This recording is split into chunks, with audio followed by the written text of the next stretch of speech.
Hi, we are the first group. We're for the ambulatory surgery centers. There is me, Lexi, and then we will have Tammy, and then Jamie, and then we will do a mix of a few of us, and then we'll have Alex. So to start, I don't see the PowerPoint.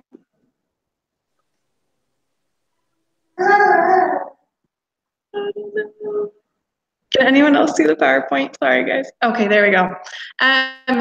So the origins of the ASC phenomenon. So a quick background is it was started by two physicians.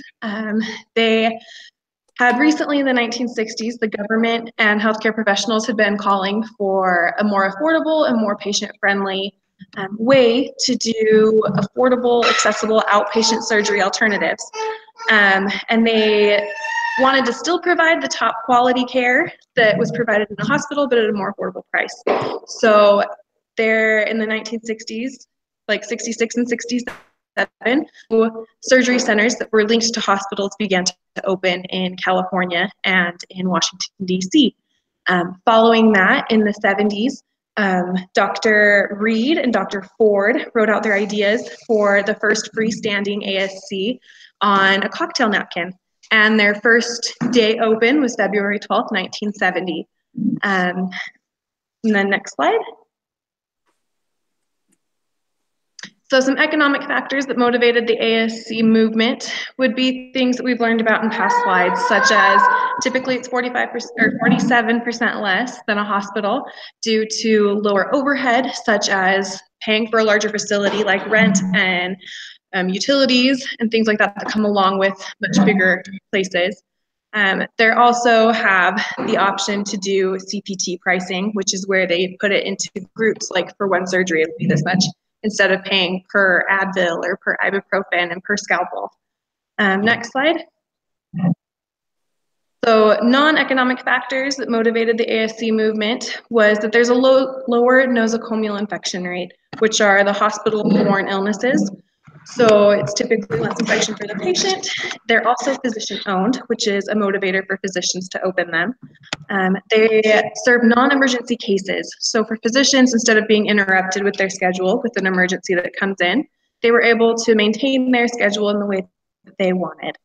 And there's also a quicker recovery rate for the patient. Some other motivators for the surgeons were that they were in control. They had to deal less with the hospital hassle. There was a higher productivity and they could possibly make more. Next slide, please. So some advantages for the patient we discussed in the last slide, such as it's cheaper. They recover much quicker. They also have the decreased rate of infection and it's more efficient. Next slide. So licensing, to receive licensing for the ASC, they cannot be part of a doctor's office. They can have a separate entrance or exit, but they cannot be one and the same. They must be Medicare certified if they want to receive that payment. There are steps to doing that, and 87% are Medicare certified. 42 states require licensing, which makes a lot of patients happier. The BASC is the Board of Ambulatory Surgery Certification, is what certifies or gives licensing to different facilities, and we'll learn about that this week in the PowerPoints. And then there's also many stipulations that are put on top of that. Next slide. So the certification for an ASC, there are a lot of different things that play into it. You have, they don't have to be certified, but if they want to receive that Medicare payment and reimbursement, they do have to be certified. There's 4 accreditation bodies that determine whether an ASC is meeting the standards, and they are, let me see, you've got the AAAHC, the GCAHO, the AAAASF, and the AOA, and they all come through. One of them will come through and make sure that the ambulatory surgery center is meeting all requirements for Medicare, and they are Medicare certified to do this. Another thing to be Medicare certified is that they have to go through 4 different steps. They have to maintain or obtain a national provider identifier. And they'll do that online, the fastest way. They also have to enroll in Medicare. They can do this online or in the mail, and they have to validate it every 5 years. They'll be contacted by a state's Medicare contractor or contacted and asked to reevaluate, and they don't have to do anything until that. The third thing is they have to comply with Medicare conditions and coverages, which are CFCs. They cover all aspects from operational organization to facility layout to patient care quality. And then they have to be met for all patients, not just Medicare patients. And the last thing is the accreditation. Next slide.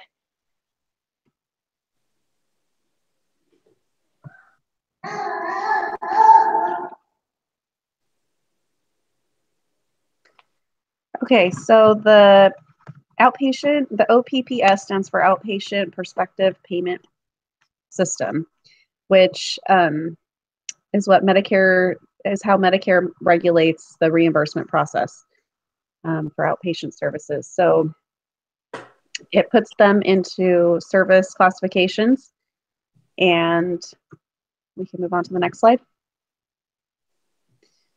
So ASCs are reimbursed by Medicare via the ASC payment system, but that's also regulated and updated through Medicare. Whenever they change the OPPS system, they'll update the payment system for the ASCs.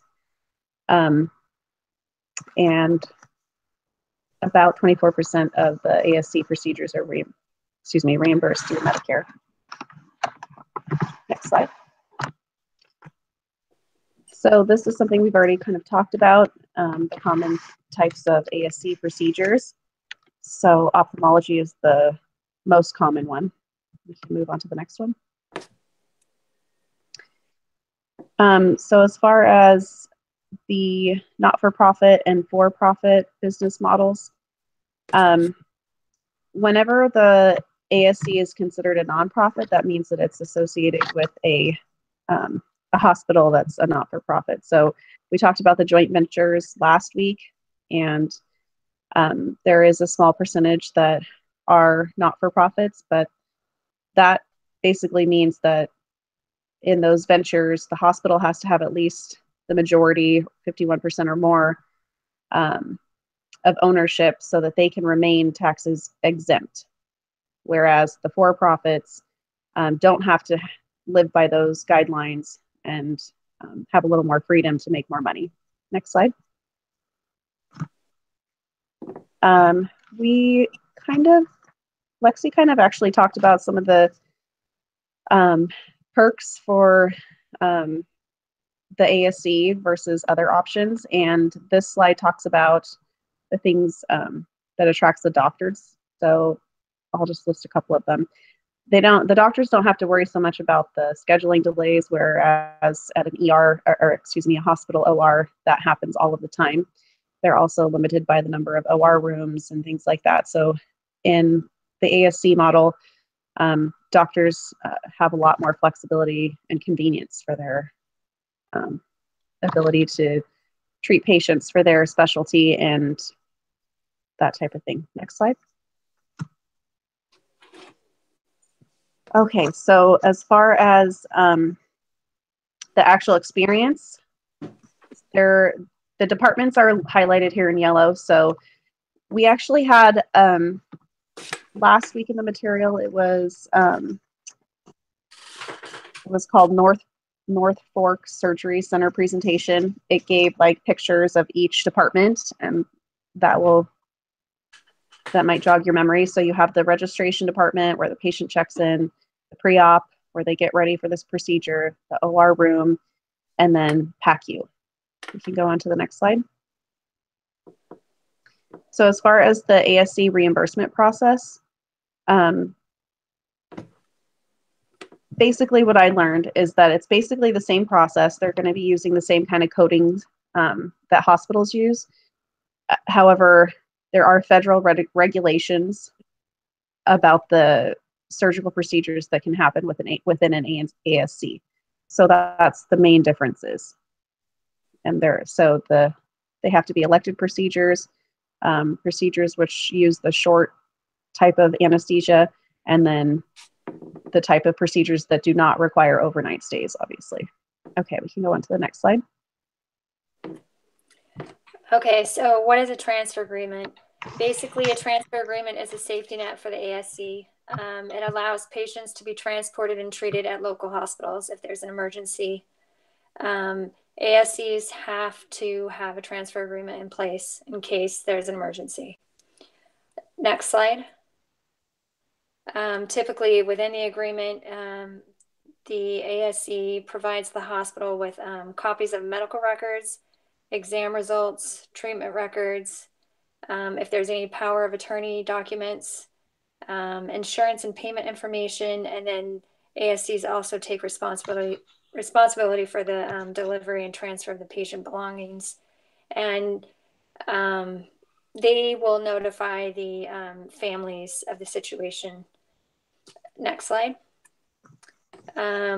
What is CASC and how does it apply to ASCs? So CASC stands for Certified Administrator Surgery Center Credential. And it's a distinction earned in the ASC community that the person has further understanding, skills, and knowledge than an ASC administrator requires. It keeps those working at an ASC facility current. It increases their knowledge base. And it's actually the only credential that is specifically for ASCs. ASC professionals that can earn this credential are usually administrators, clinical staff, and medical directors. Next slide. Are ASCs accredited? If an ASC is treating Medicare patients, then the ASC needs to be accredited. ASCs, they're highly regulated, just like a hospital is. There's federal and state regulations in just about every state. There's a state license required to run an ASC. There's 3 processes that observers evaluate on, which include voluntary accreditation, state license, and Medicare certification. Next slide. The most expensive line, ASCs, we continue to talk about them. I gave an example here of, I live in the state of California, and so there's a specific state requirement where it says in order to protect consumers, but the legislature passed various laws to prevent surgeries from being conducted in unregulated out-of-hospital settings. California law prohibits physicians from performing some outpatient surgeries unless they're performed in an accredited, licensed, or certified setting. So again, every state is going to be a little different in their requirements, and obviously there's federal requirements too. Next slide. So the most expensive line item for ASCs is medical supplies. Even more specifically, it's medical devices used in a surgical procedure. So in order to reduce some of these costs, there has to be more streamlining and standardizing of medical supplies. I had found a story where they were doing an evaluation of their ASC, and they had discovered that there was only one physician using, this $150 device, and they were having to order it constantly. And obviously this is, an expensive item, and that physician was the only one that could use it. So in order to cut back on some of these expenses, hopefully they can make it more standard and streamline a bunch of expenses. Next slide. So advantages of Madison Memorial Hospital and Norfolk Surgical Center. So the advantages for the physician-owned obviously would have been, they would have had greater control of procedures that are performed there. They would have had more convenient schedule. They could focus on their specialty. They'd have some ownership. Next slide. And some advantages for hospital ownership include there would have been obviously more revenue, higher bills, and of course, control and ownership. Next slide. So legislation, there's actually a lot of legislation for ASCs, but here's a few of them. One of the most important ones that hospitals have to abide by also is the HIPAA laws. And another one is ASCs aren't allowed to share offices with another entity, such as a physician office. And CMS doesn't allow two Medicare participating ASCs to use the same physical space. And Health and Safety Code section 1248.15 gives some accreditation standards that include the staff being certified or licensed and transfer agreements being in place with a hospital, safety and emergency training, and the surgeon who's performing the surgery has to be licensed at acute care hospital. All right, so next slide. Sorry, is legislation continued? Again, I kind of went over that a little bit already. Next slide. What's a licensed recovery center? So 85% of ASCs are Medicare licensed. 42 states require license. A quarter of the ASCs are accredited by one of four accrediting bodies. Next slide. What technological advances have influenced the growth and popularity of ASCs? I'm actually going to read this because I think it's interesting. Technological advancement has allowed a growing range of procedures to be performed safely on an outpatient basis. Faster acting and more effective anesthetics and less invasive techniques such as arthroscopy have driven this outpatient migration. Procedures that only a few years ago required major incisions, long-acting anesthetics, and extended convalescence can now be performed through closed techniques utilizing short-acting anesthetics and with minimal recovery time. As medical innovation continues to advance, more and more procedures will be able to be performed safely in the outpatient setting. Next slide. Okay. So this is examples of the minimally invasive surgery, which we're going to learn about this week. There are some PowerPoints that we're going to learn about. So this is just a listing of the different ones. And the screencast by our teacher, he said to pay attention to I believe it was the endoscopy. So you might want to really pay attention to those slides in our presentations this week. Next slide.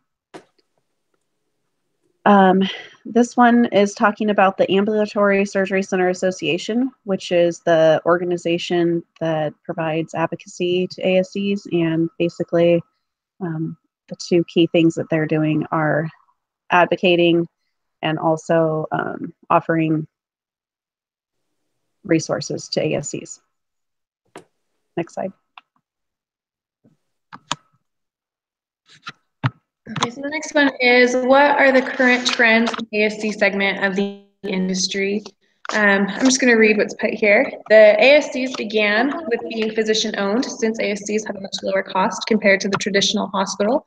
They're more quickly to gain investors. This is appealing since ASCs have quicker turnover rates, higher customer satisfaction, more locations, and easier to schedule procedures. Over the past few years, hospitals have taken notice and began joint ventures with physicians and began opening up ASCs together. Hospitals currently account for more than 1/4 of ASC ownership. Next slide.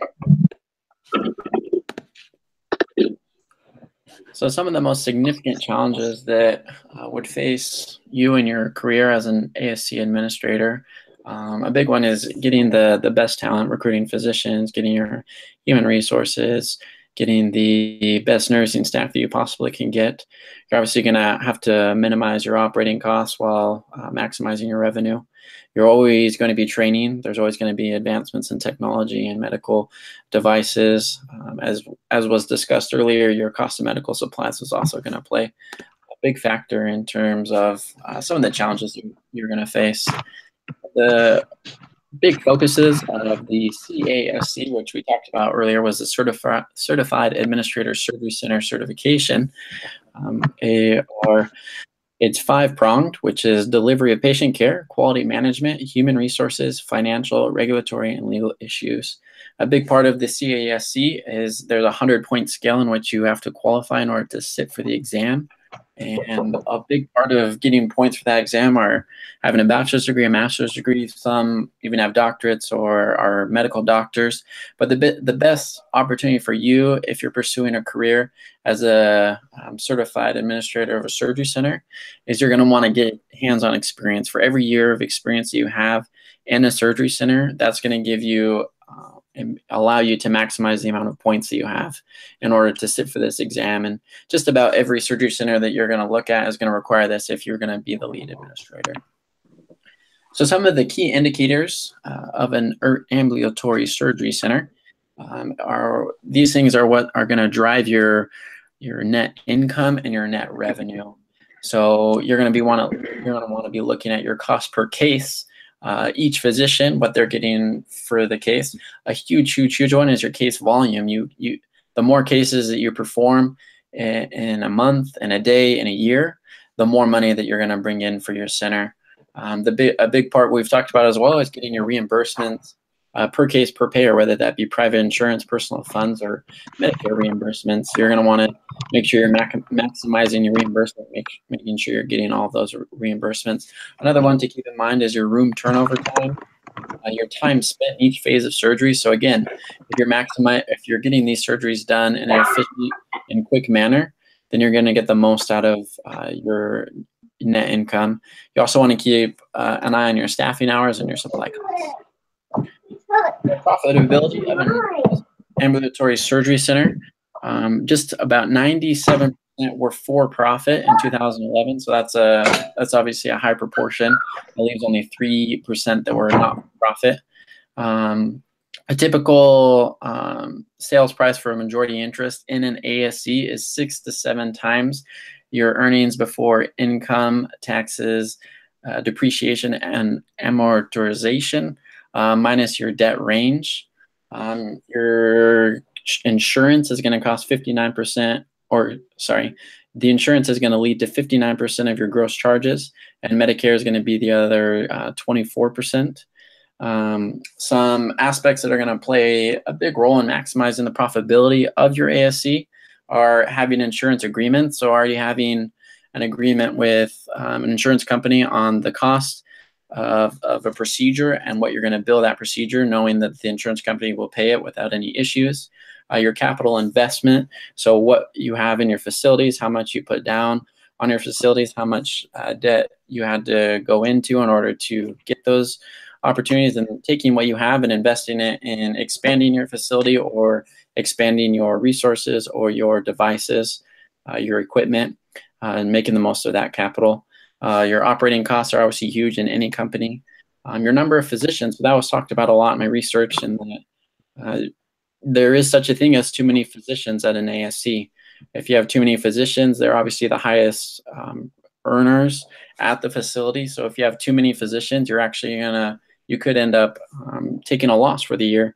So it's kind of finding that that good balance for the number of physicians and the amount of patients that you're seeing, and then utilization and capacity. So quick average profitability of an ASC. So on average, they'll bring in about $6.8 million, and they'll spend about $4.8 in operating costs, which gives them an EBITDA of about $2 million. And granted, these can vary pretty significantly, but for a surgery center to have an EBITDA of $2 million would be pretty average when you're looking at all the statistics. So politics of an ASC development, when you're talking about politics, we're talking about how to get into the business and what it would take. So there's 4 main categories. You've got development, operation, performance, and ownership. And I've talked about a lot of these, but each of those aspects have significant pieces that you have to put to create the whole puzzle. And there are a lot of moving parts when you're putting this together. And like I said, 97% are for profit. So when you're doing this, you're looking to make a profit. So you've got to maximize your what you're making and reduce your operating costs. So how do I become an ASC administrator? So we've talked about that a lot. A big part is to be CASC certified. So again, the best way to do that is to get experience. To be able to get into an ambulatory surgery center is the first and foremost best thing that you can do. And granted, that might be easier said than done, but even if it meant taking a low salary for about a year in order to get certified, that might be necessary. However, this program, at BYU is obviously going to help prepare you to contribute to a center and get that experience that you need. There's many resources that we've been given via our class, as well as other resources outside of class that we can go to. I would like to point out that there is an outdated website on the slides in the class. It's now ascassociation.org. That replaced one of the older websites from before. And lastly, we've got the benefits of understanding a physician. So we've talked a lot about that and how important it is to be able to understand a physician, be able to talk with them and about their needs. And a big part of that is these are small centers. Sometimes you could have staffs of 20 people or smaller. So when we're talking about that, unlike a hospital, you're going to be dealing with a physician almost, I would say, definitely on a every single day basis, whereas in a hospital, you're not going to be conversing with physicians quite as often. So there are some recommended practices to be able to maximize that relationship. Always keep the physician in the loop when it comes to what's going on in the center, sending them statistics as well of your income statements, your balance sheets, things like that, keeping them in the loop. Make sure you're talking to them inclusively. They've also recommended to get to know them on a personal basis. Don't just have a professional basis with these physicians. Many of them have lives outside of surgery that they live, of course, and so they recommended to get to know them and their family on a better basis, and to seek collaboration rather than competition. I think that's good advice for any company that might be out there. But the rest of our slides are our sources that we use for this information. But we hope you enjoyed our presentation, and we look forward to the rest of the semester. Good luck, guys.